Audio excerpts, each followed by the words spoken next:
What does hard work get you? Only the best things, of course. Good grades, praise, success, promotions, and of course some money. But how are we taught to value hard work? Well, for that, we're going to have to look into instrumental conditioning. Instrumental conditioning via reward training is when a behavior is followed reliably by a positive consequence. So, in our case, hard work is followed by success, which then increases the likelihood of that hard work behavior happening again. So, let's take an example. Sally's working really hard at her homework. She finishes all of her times tables, and then the next day at school, she gets a job well done sticker, which rewards her for all of her hard work. Sally can then conclude that her success was due to her hard work. And this kind of follows us through our lives, right? We believe that if we work hard at our 9 to 5 job and we get a great promotion, then we will achieve our dream life that we've always wanted. We can also then conclude that her success was due to her hard work.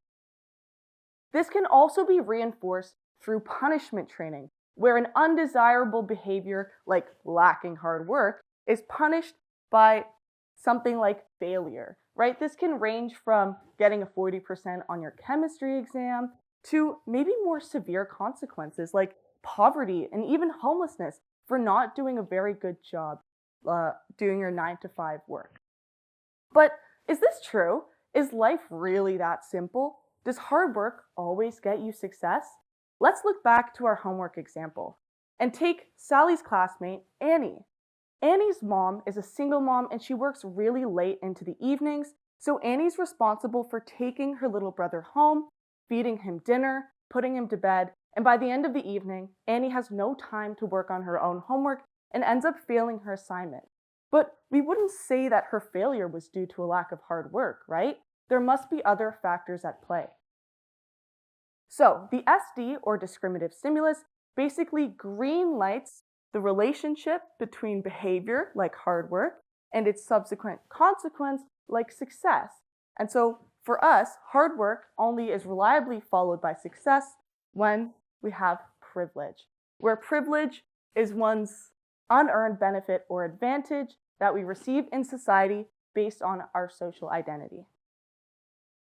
We can use this to explain Sally's example a little bit better, right? So she does her homework, she gets a gold star, amazing. But what we don't see in this is that her parents are home during the evenings.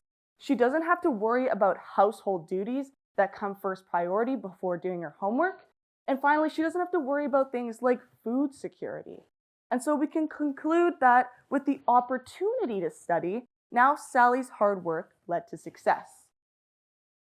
The S delta works similarly to the SD, but instead invalidates the relationship between behavior and consequence. So, given the lack of privilege, hard work does not reliably lead to success. And we saw this in Annie's example, where she works really hard to care for her little brother, but she doesn't receive the same success or reward as Sally does. This can also be seen in punishment training, where a lack of privilege does not lead to the reliable presentation of failure following the lack of hard work. And in the case of lacking privilege, this often occurs because failures occur all the time without having to do anything with the amount of hard work that one's put in. And so, what causes things like poverty and homelessness if not lacking hard work? Poverty and homelessness are caused by a variety of personal, economic, and historical barriers to things like living wage jobs, affordable housing, and include other factors like disability that's not well accommodated for, inaccessible social services, and inflation in everyday expenses, which I'm sure we're all familiar with. And these all point to systemic failings that cause poverty and homelessness instead of personal failings like lacking hard work. And so, why is this important to acknowledge? Well, by understanding that success is moderated by things like privilege instead of 100% determined by how hard one works, we can better understand the nuances to a complex and difficult life. But some of us may think that this is pretty obvious, right? But in 2020, a survey showed that 26% of American adults attributed poverty to a lack of effort. So, what can we do about this? We can think before we judge others. We can reflect on our own experiences with success and failures and try and figure out how privilege has played a part in those. And we can also fund social supports so that everyone has an equal opportunity to success. Thank you.